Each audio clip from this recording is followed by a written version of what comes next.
very happy to be back to work.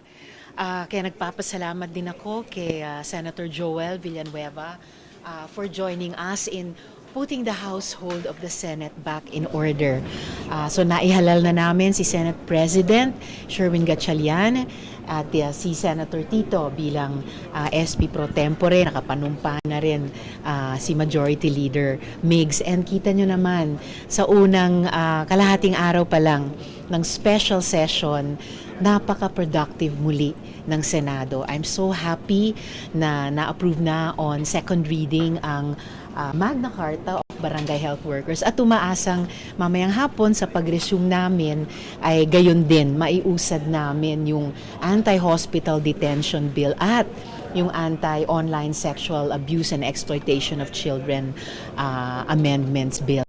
So very, very happy to be back to work at maisaayos yung aming bahay. Ano masasabi niyo lang din, walang umattend from the minority?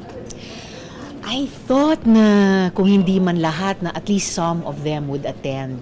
So umasa sana ako doon. It was, again, a sad thing, a disappointment na wala sila kanina. Dahil tungkulin naman naming lahat ng mga senador, whether sa majority o sa minority, na dumalo, no, lalo na sa isang special session para isettle yung usapin ng liderato, iusad yung mga bills na nabinbin ng 5 linggo na. Mabuti, I hope some of them will be participating sa Commission on Appointments, hearings at plenary ngayon para dinigin at kumpirmahin yung mga karapat-dapat na national defense and diplomatic appointees. Ma'am, your message to them na lang po, siguro, sa minority. Your message na to many na lang. Well, isa kasi sa sponsor din kaninang mga resolution ay para patuloy na suportahan yung relief at saka rehabilitation ng ating mga kababayan sa Mindanao.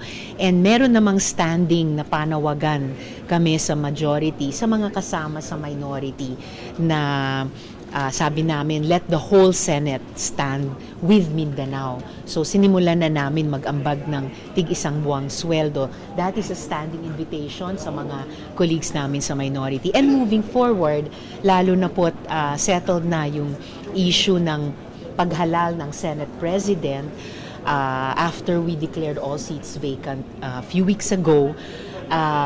So now the Senate is in order and dapat sana kaming lahat sa buong Senado, lahat ng senador, majority at minority ay magkaisa at least dun sa basic na balik trabaho po kaming lahat sa mga bills, sa pagpapatuloy ng mga investigasyon tulad sa flood control scam sa ilalim ng Blue Ribbon Committee.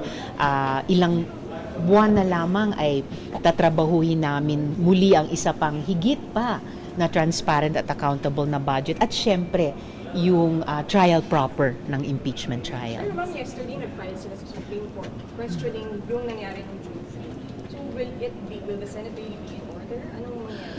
The Senate is in order.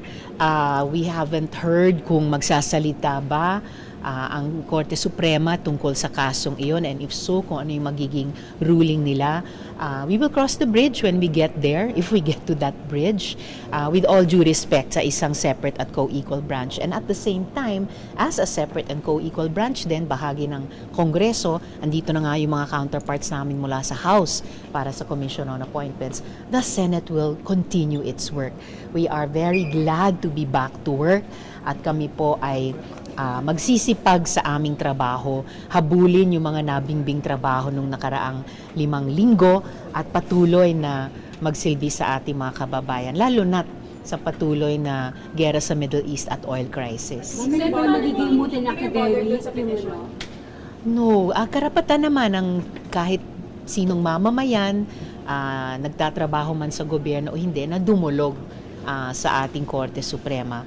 Pero today, 100% confident ang Senate na kumbaga we are back to work, we are back in business, the business of legislation, at ibubuhos po namin ang aming sarili dyan.